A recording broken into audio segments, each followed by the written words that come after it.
Alô, alô, meu amigo, minha amiga, seja bem-vindo a mais um episódio do Se os Tijolos Falassem, o seu podcast de carreira médica, onde nós vamos desconstruir os pilares de uma carreira de sucesso, tijolo por tijolo. Tô aqui com o Pedro Kaufmann. Ô, faz tempo que a gente não fez uma gravação faz tempo aqui, que a gente não grava, eles não sabem, mas a gente fica com saudade. Bom, hoje o nosso convidado, mais um, repleto de gabarito, Mas cardiologista. antes da gente começar, perdão, Pedro, a gente tá com um formato novo, você já deve ter percebido aí que tá acessando, o minuto tá diferente, a gente vai fazer um formato novo agora. Essa primeira parte da nossa conversa, a gente vai conversar sobre a carreira do especialista que está aqui na nossa frente, que não é pouca coisa não. E na segunda parte, a gente vai falar um pouco mais sobre a especialidade. Para você aí que já está pensando, está namorando com as especialidades, é uma boa hora de você aprender um pouco mais. Boa, e para falar da especialidade, mais um cardiologista, mas dessa vez vai ser interessante porque é clínica médica, cardiologia, medicina intensiva, medicina de emergência. Então, Dr. Sérgio Timmermann, obrigado por receber o nosso convite. Faz tempo que eu tô querendo gravar com o senhor. Sabe que meu pai, ele é daqueles que às vezes ele cisma com umas coisinhas, ele fala, Pedrão, precisa gravar com o Sérgio. Pedrão, precisa gravar com o Sérgio. Então, hoje, quando eu mandar pro meu pai, eu gravei com o Sérgio, ele, aleluia, Pedrão, pô. Que bom, mas obrigado por receber o nosso convite, vai ser um prazer bater esse papo. Eu que agradeço, é sempre um momento especial poder falar um pouquinho da nossa trajetória, da nossa vida. E como é que nós chegamos a ser cardiologista. Legal. E conta pra gente, então, como é que começou a história de querer ser médico, passar na faculdade de medicina? Eu sou o filho mais novo de 5, né? Uhum. E o meu irmão mais velho, então, são 11 anos mais do que eu. Eu Certo. perdi meu pai muito jovem. Meu pai morreu quando eu tinha 13 anos de idade. Então, meu irmão mais velho acabou quase que sendo meu A grande pai. influência. E ele fez medicina, ele fez cardiologia e com certeza meu irmão do meio dos 5 também é médico, era médico, ele faleceu por muito tempo, mas eu diria que foram eles a influência que aconteceu na minha vida. Foi então uma escolha natural, assim, ser médico, estava ali no final da escola, falou, bom, vou prestar medicina. Eu acho que eu não tive grandes Dúvidas naquela época. Então eu fui lá, fui. Aí passou na faculdade, foi pra onde que o senhor fez? Você sabe que tem uma história muito interessante, né? Eu sempre fui uma pessoa que gostei muito de viajar e tudo. Daí eu falei para minha mãe, foi assim, na época que eu prestei, existiam 2 vestibulares grandes. O CECEM aqui de São Paulo, o CESGRAN Rio, no Rio de Janeiro. E eu queria ser um paulista que queria morar no Rio de Janeiro.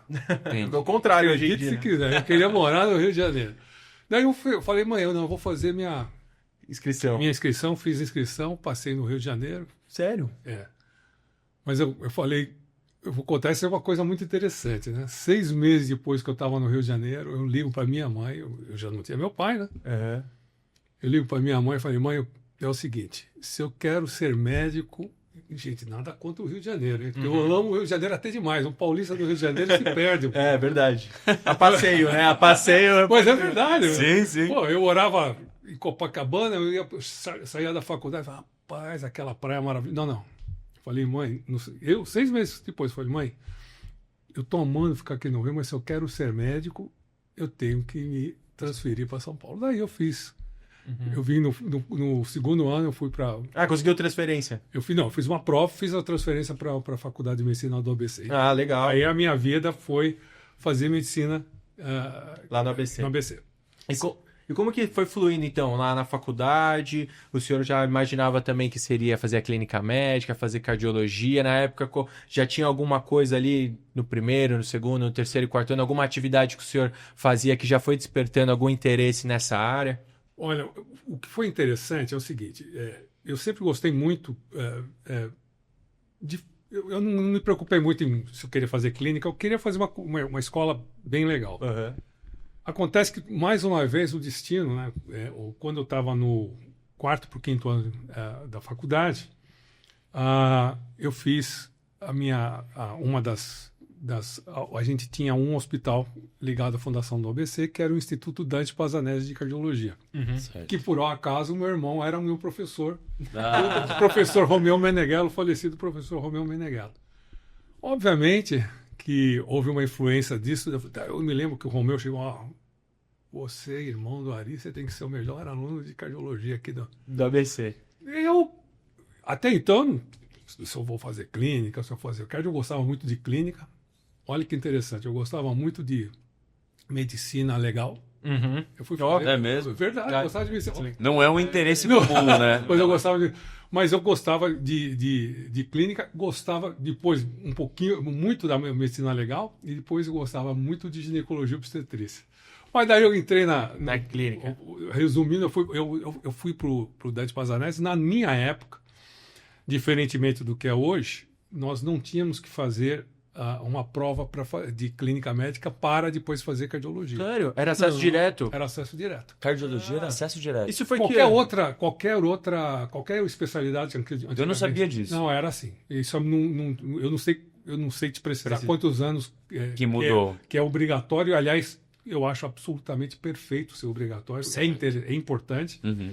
Mas na minha época, teoricamente, o pessoal achava que você concluindo bem o seu curso de medicina, você tinha condições de fazer a sua especialidade. Uhum. É que também vamos convenhar, convenhamos aqui, acho que a formação da sua época de medicina era muito mais completa do que a formação de hoje em dia, né? Completamente diferente, e concordo com você. Nós tivemos um trabalho muito interessante. A Faculdade de Medicina do ABC era muito exigente, inclusive em clínica, em emergência, em terapia intensiva.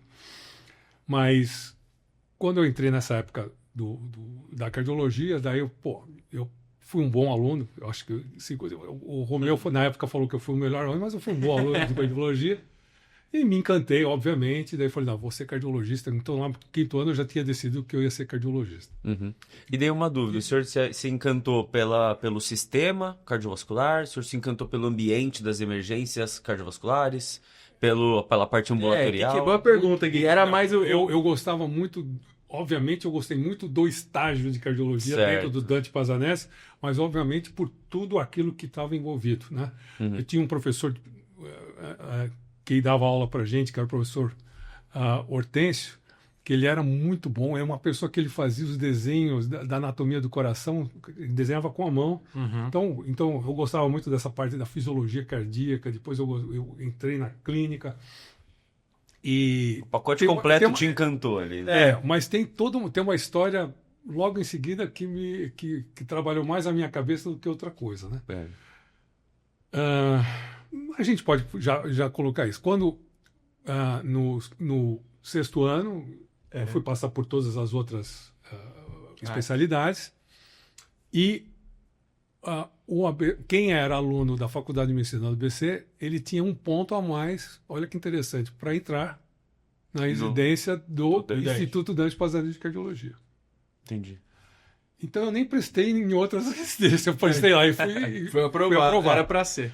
Porém, 6 meses, o meu irmão, Ari, ele tinha uma coisa muito interessante. O Ari, ele foi uma das pessoas que começou essa parte de...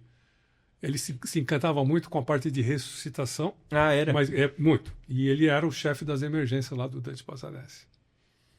E daí ele pegou um cara querendo ser médico, cardiologista, e ele falou assim, já encontrei uma pessoa que vai ficar anotando e conhecendo todas as paradas cardíacas aqui do Instituto Dante Pazanese. Então eu era do 5º para o 6º ano, do 6º, depois já no eu era o cara que ficava correndo todas as enfermarias do Dante para saber quem que tinha tido uma parada cardíaca. Era quase uma iniciação científica. Ele já fazendo escribo oficial.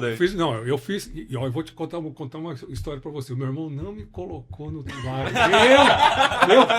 Eu fiz toda essa porcaria aí, ele não me colocou. Você vai ver isso aí.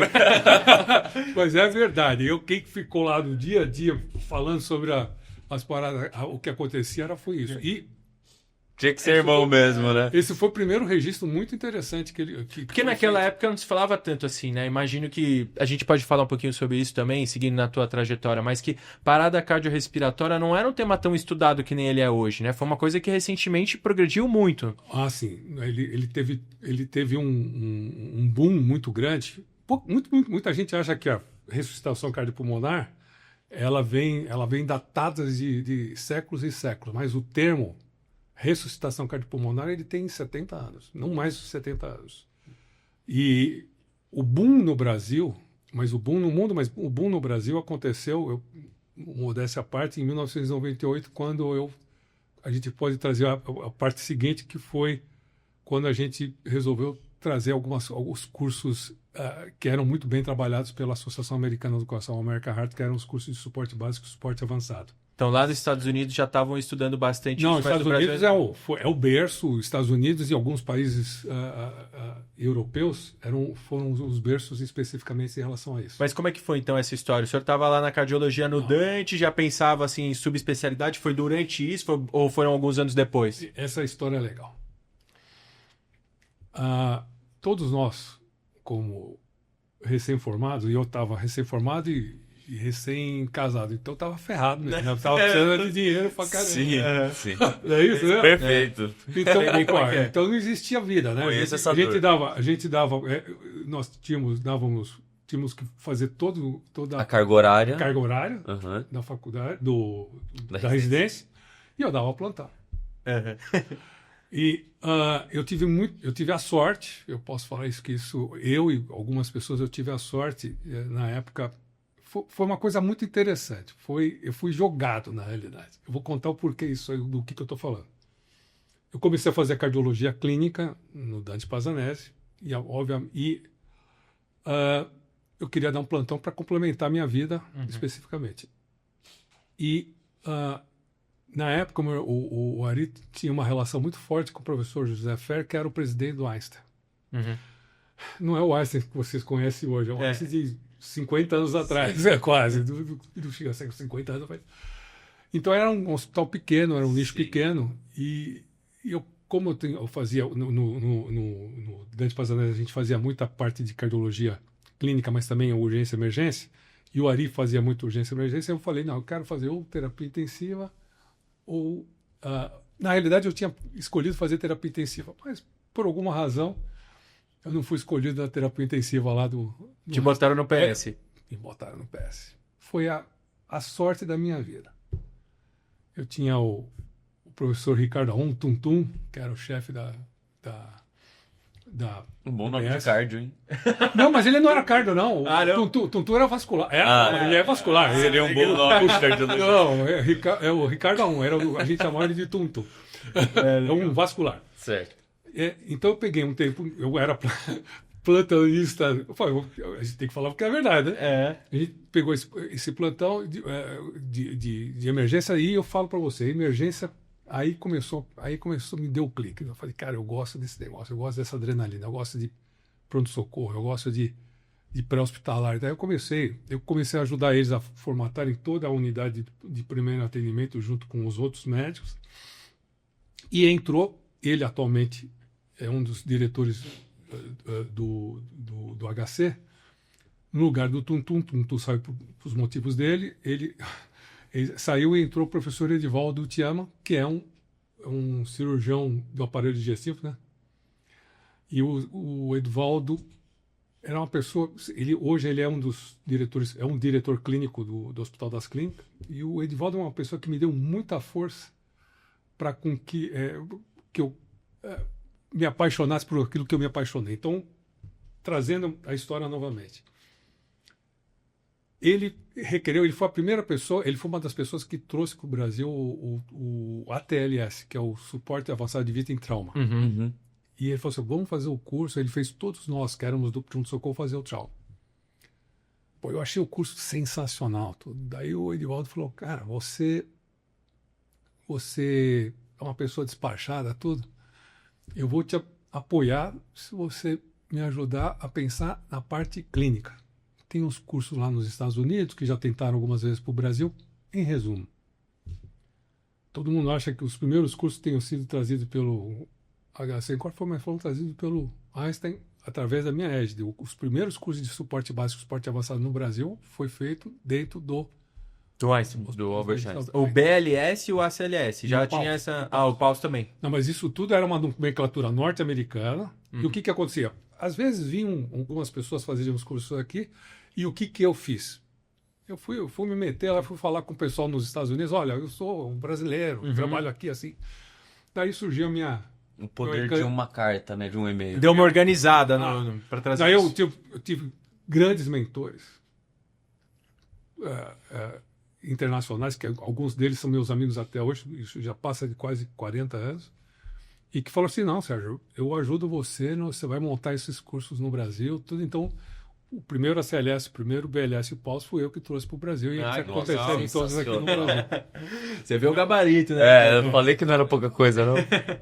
E com isso, aí...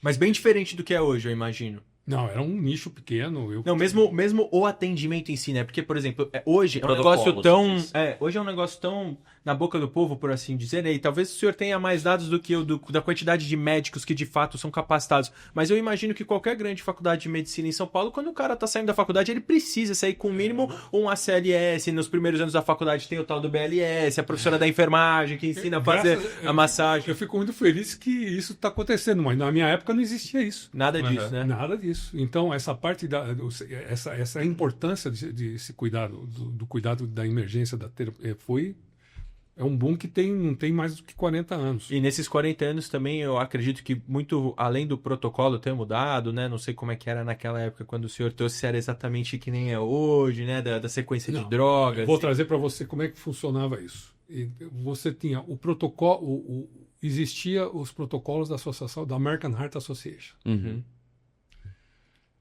Na época, isso aí eu falo que eu peguei uma época de ouro, então eu me sinto muito orgulhoso disso, por ter sido a pessoa que trouxe de uma maneira definitiva os cursos para o Brasil em 1998. Nessa mesma época, estava sendo formatado a Aliança Internacional dos Comitês de Emergência e Ressuscitação, o chamado ILCOR. Uhum. O ILCOR ele foi iniciado e empoderado pela Associação Americana do Coração, pela American Heart, juntamente na época com o Conselho Europeu de Ressuscitação, o European Resuscitation Council. Então eram dois grupos. Daí eles falaram assim, pô, nós vamos trazer a América Latina, nós temos que trazer a Ásia, nós temos que trazer... Bom, então vou trazer um resumo aqui. Quando aconteceu isso, a American Heart chegou e falou, pô, Sérgio, você que... Daí eu já tinha botado assim... Aqui não dá pra gente falar isso tempo, mas aí eu já tinha botado meu pé... Em tudo? Meu corpo todo nos Estados Unidos. Eu vivia mais nos Estados Unidos Sério? que no Brasil. Sim. Eu fui fazer a parte de emergência na região de Seattle. Depois eu fui ver os cursos melhor trabalhados no Arizona, na Filadélfia e em Miami. Entendi, você foi aprender como isso era aplicado lá, as Exatamente. várias formas. Não só fui aprender como se aplicava os cursos, mas eu fui aprender emergência. Sim. Porque eu amava emergência. Então eu posso dizer para você que eu fui no berço da emergência.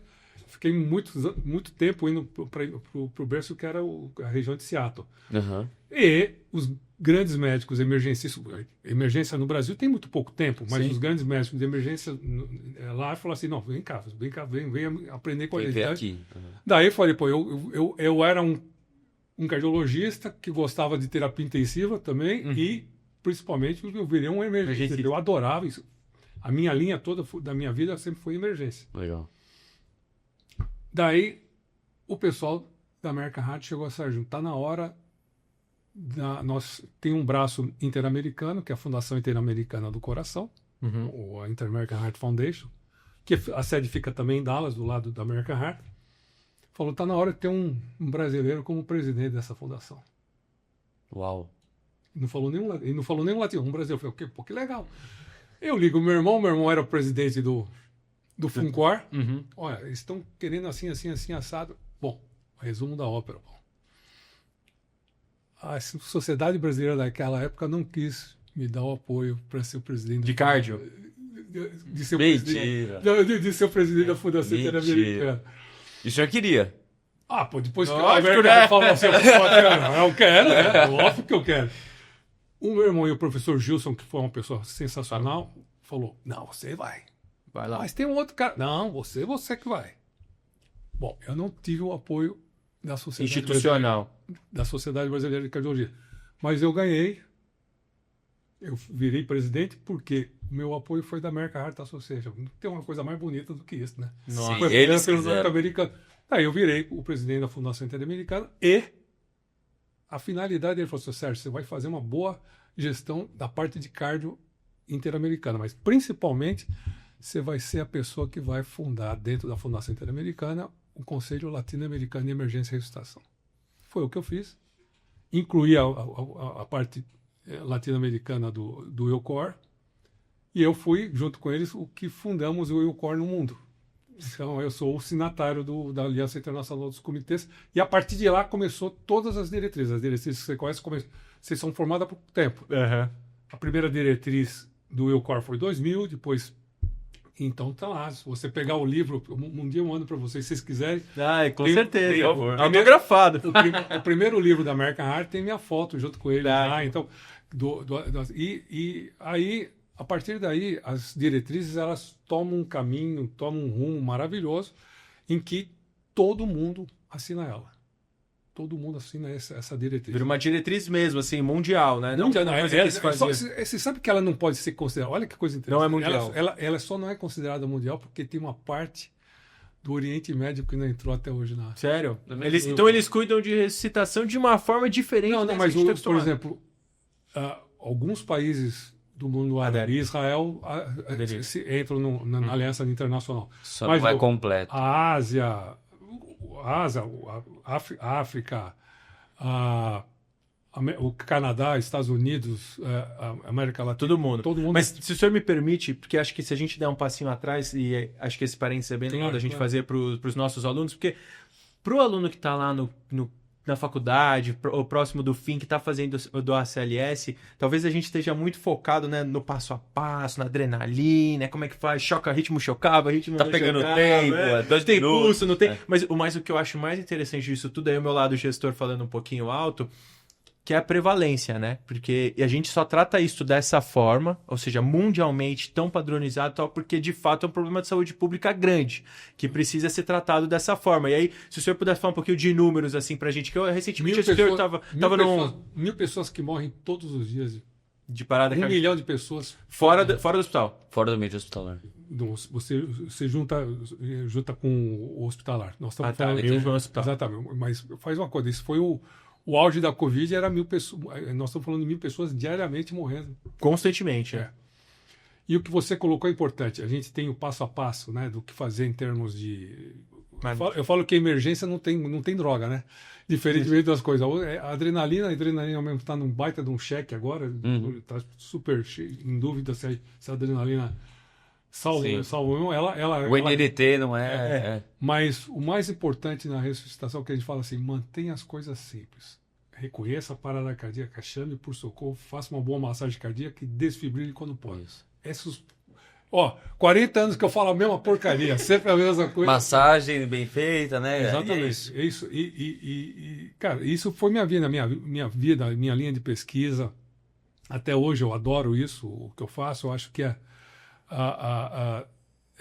uma coisa linka a outra. Você sabe, voltando um pouco do começo, você falando que nós não tínhamos que passar pela clínica médica. Nós não tínhamos que passar pela clínica médica porque se fazia uma escola de medicina muito forte, muito, muito grande. Hoje eu acho importante que também se passe pela clínica médica, mas eu posso dizer que na minha trajetória eu fiz uma cardiologia de primeira linha, que foi dentro do Dante, juntamente com... E essa cardiologia me fez eu fazer emergência, e emergência é uma coisa que eu posso falar isso para todo mundo, isso inclusive acho que é um conselho muito grande. Emergência é uma coisa que te dá... Em primeiro lugar, você tem que ser muito bom em clínica para você estar no dia a dia da emergência, tanto no pré-hospitalar quanto no hospitalar. Se você não tem uma boa clínica, uma boa visão de clínica, você vai ser um péssimo médico de emergência. Então é importantíssimo que você faça esse tipo de complementação.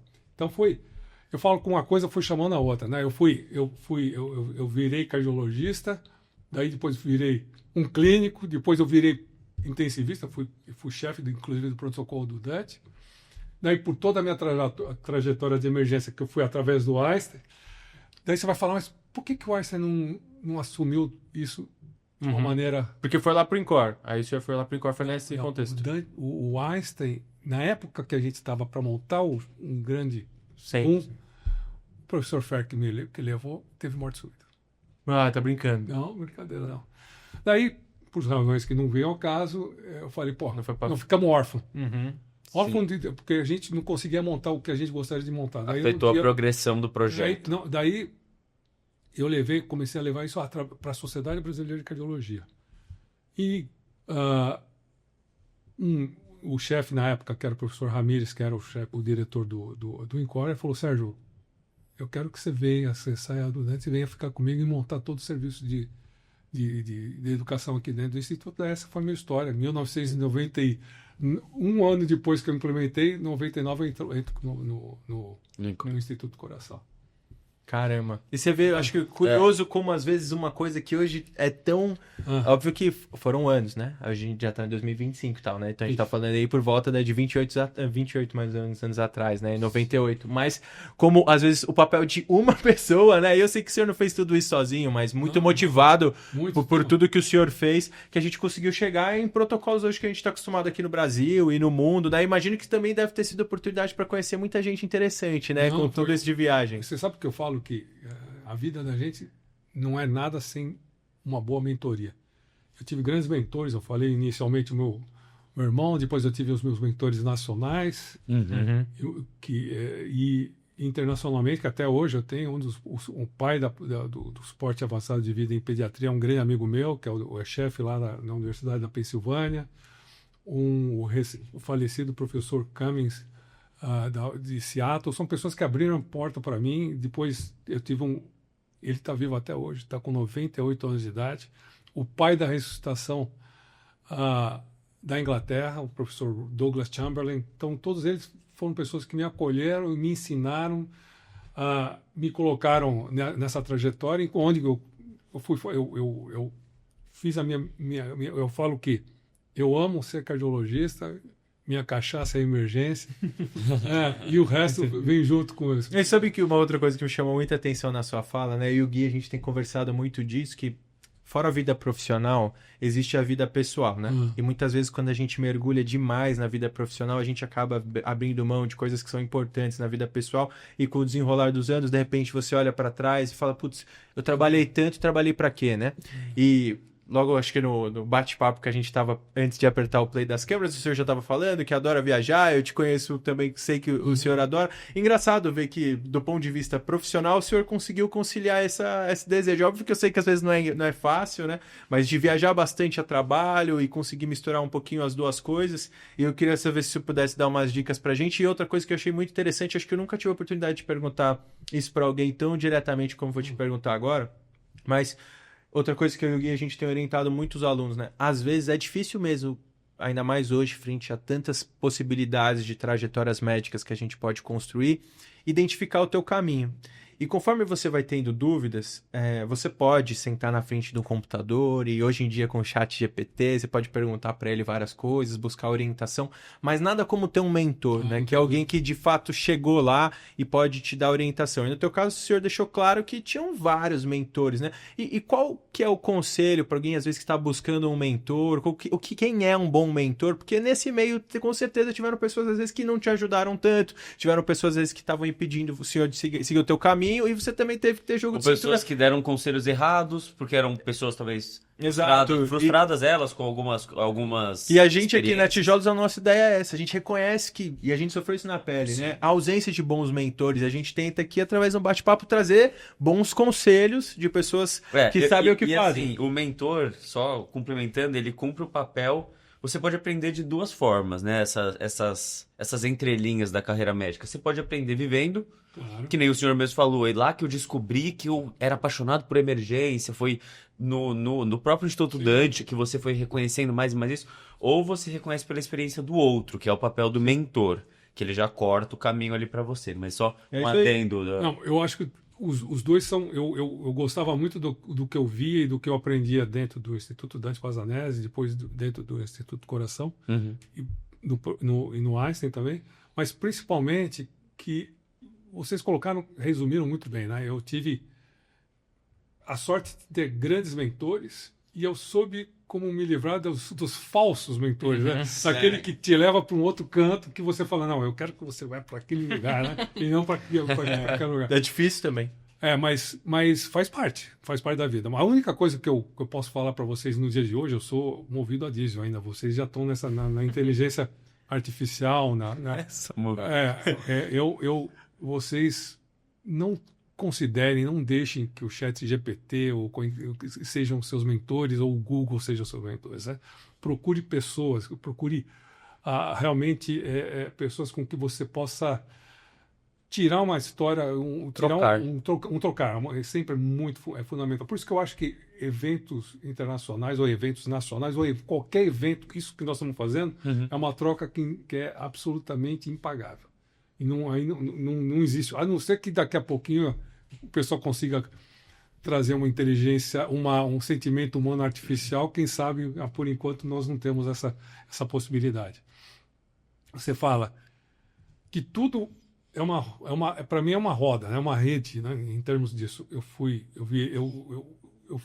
fiz medicina, virei cardiologista, de cardiologista fui fazer terapia intensiva, emergência, obviamente que tudo isso entrou na clínica médica. Eu tive essas pessoas e para ajudar na parte de emergência, eu acabei sendo levado quase a ficar morando algum tempo fora do Brasil, em outros lugares do Brasil também, que a gente pode falar num dia em relação a isso. E eu viajava muito, ao ponto que você sabe que tem uma história muito grande no início da minha vida, em que eu teve você se lembra a revista VIP Exame? Sim. A VIP Exame falou assim, olha, nós descobrimos que o senhor foi o médico que mais milhas recebeu num ano de viagem. Falei, cara, como é que esse cara descobre troço desse? E eu fiz. Mas imagina, quantas milhas, né? Em um ano eu fiz 1 milhão de milhas. Nossa. Meu Deus. Era uma viagem internacional cada semana. O que aconteceu? Pra vocês terem a gente fala das coisas lindas, maravilhosas, mas eu trabalhava segunda, terça e quarta noite, por causa da fundação, eu pegava um voo, ia para Dallas, onde era a sede da Fundação Interamericana, ficava quinta, sexta noite eu estava embarcando. Mentira. Eu tinha ido ao plantão no domingo. Semanalmente. Eu fiz isso por 4 anos, cada 15 dias, não era semanalmente. Tá. Cada 15 dias. Mesmo assim. E como presidente da fundação, eu tinha que visitar uma série de países, mas aí é uma história diferente. O que você falou, eu nunca fechava meus olhos para o lugar que eu ia. Eu sempre tive paixão de conhecer um lugar, conhecer as pessoas, o que aquela cidade, aquela região tem de características. Então, isso, a medicina me fez ser uma pessoa que conhece o mundo, e eu vejo o mundo de uma outra maneira. Eu gosto de ver o mundo de várias maneiras, de diversas maneiras, na parte de medicina, na parte cultural e uma série de outras situações. Sabe? Quando eu fui fazer emergência, e eu conheci esses grupos, principalmente o grupo europeu ligado ao Douglas, que era o professor Peter Steen. Ele me deu a oportunidade de fazer 2 coisas maravilhosas durante a minha gestão e depois da minha pós-gestão da fundação, e que é participar do comitê de emergência o europeu e o americano. E ele fazia 2 coisas muito interessantes, em que eu tive a oportunidade de ir 2 vezes, que eram projetos humanitários. Então eu fiz o primeiro projeto humanitário que eu fiz com eles foi na cidade de Kosovo, na época da Bósnia. E a última que eu fiz com ele, ainda trabalhando com isso, foi em 2018, na faixa de Gaza.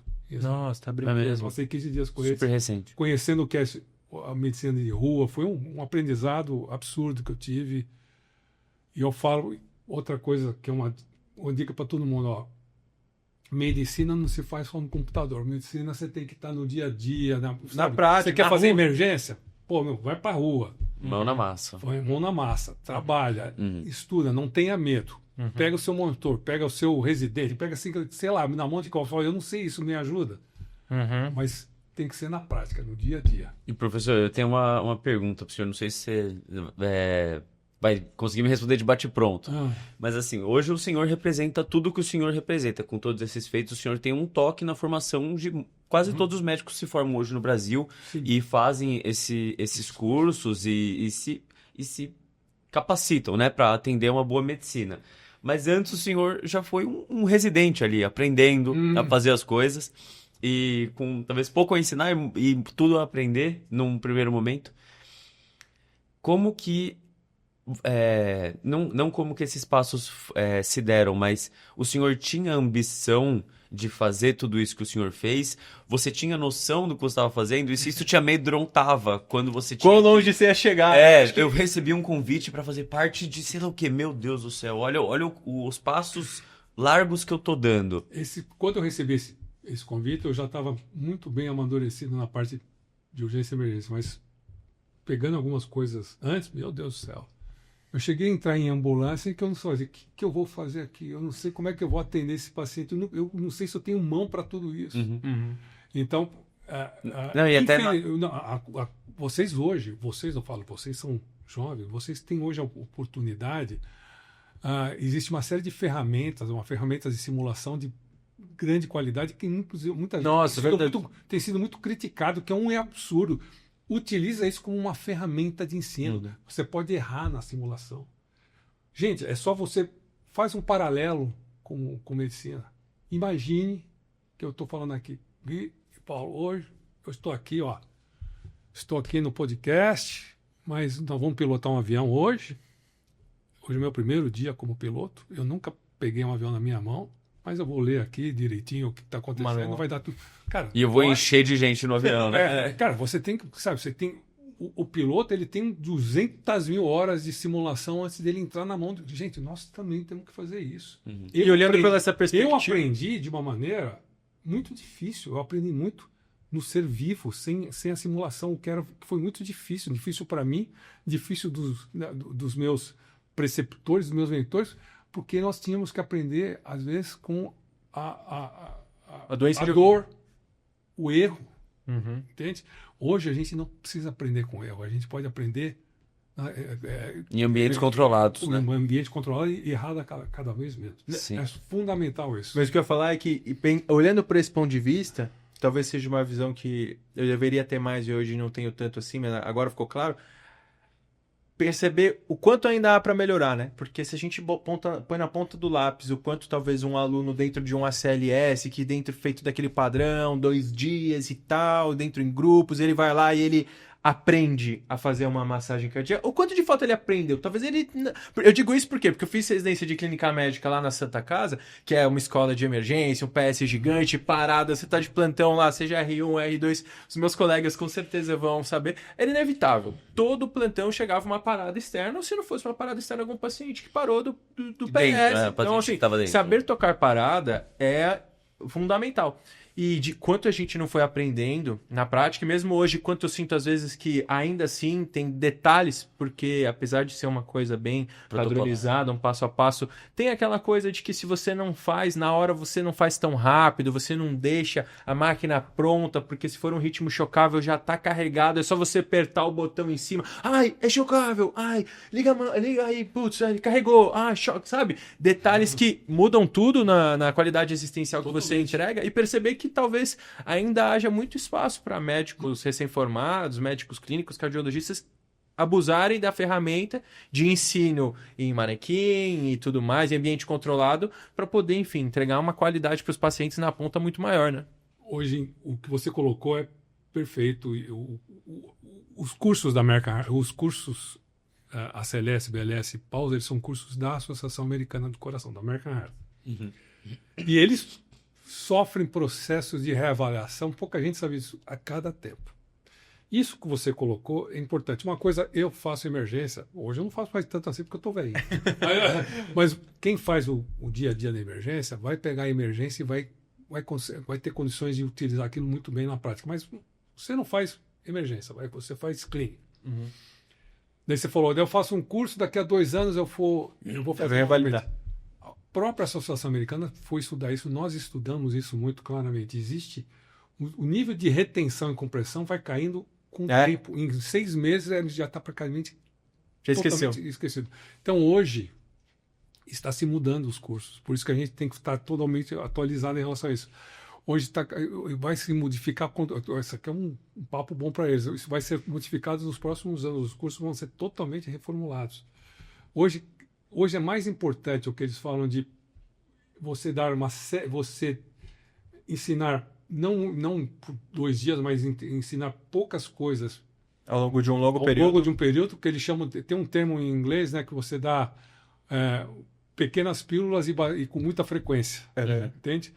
E com isso, então, provavelmente os cursos eles vão deixar de ser esses cursos de... De um final de semana, de um não, dia. eles provavelmente você vai ter que fazer cada X tempo, você vai ter que fazer a reavaliação, você vai entrar aí, vai valer a pena, você vai estudar no teu computador e vai fazer a sua prática cada X tempo com um instrutor. Legal. Já existe, inclusive, uns cursos que você faz que chama Olhe e Pratique. Uhum. Que você não precisa nem do instrutor, você põe o instrutor do lado. Eu fiz isso no Instituto do Coração.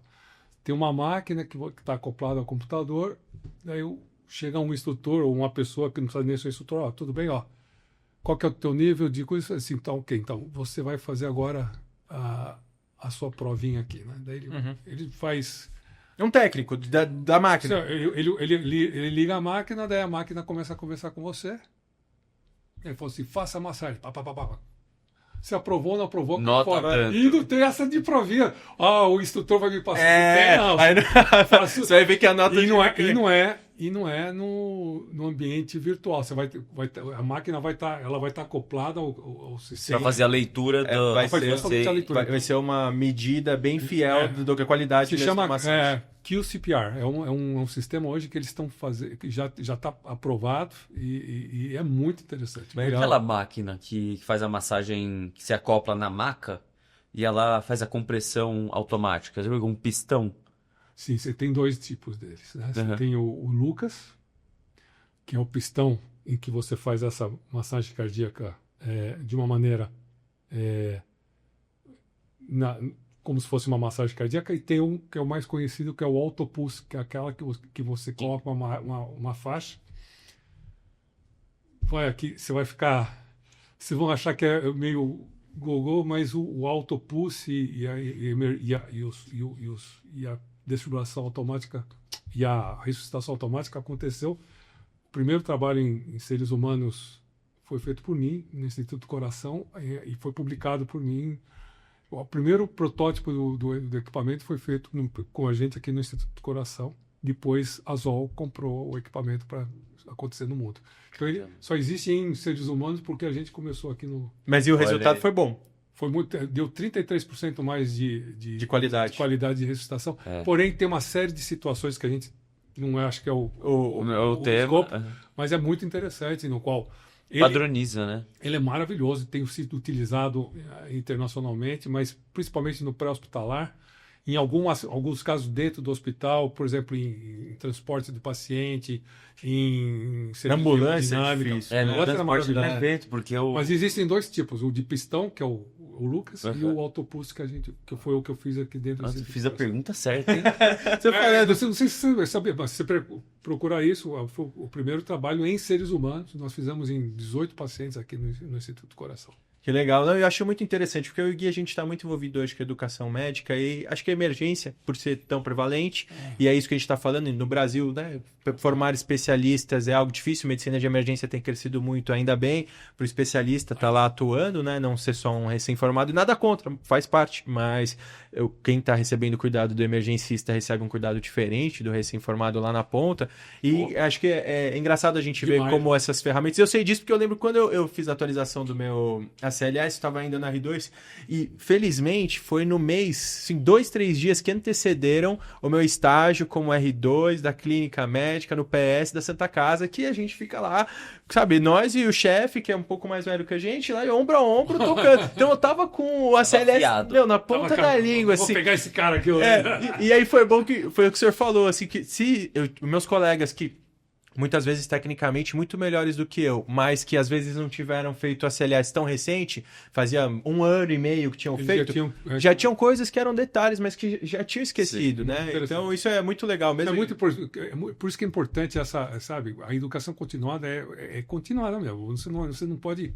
Se você não está no dia a dia fazendo, seja lá o que for, você vai ter uma diminuição, a retenção começa a cair, isso não há dúvida. O médico que já pegou um avião sabe disso, deve dar o desespero, fala, meu Deus, esqueci que eu sou médico, eu tô no avião. Tomara que não me chamem, eu sou fisiatra. Legal. Bom, doutor Sérgio, a gente chegou aqui no final da nossa primeira parte. Algum conselho final para esses médicos jovens que estão aí, enfim, começando as suas carreiras, frente a um mar de possibilidades, angustiados com essas mudanças que a medicina estão tendo, muitas vezes fazendo seu CLS aí, sabendo que já tem o primeiro plantãozinho esperando eles e que tudo pode acontecer? Primeiro, faça um bom curso de medicina, um bom curso, estude, não queira ser um especialista antes do tempo.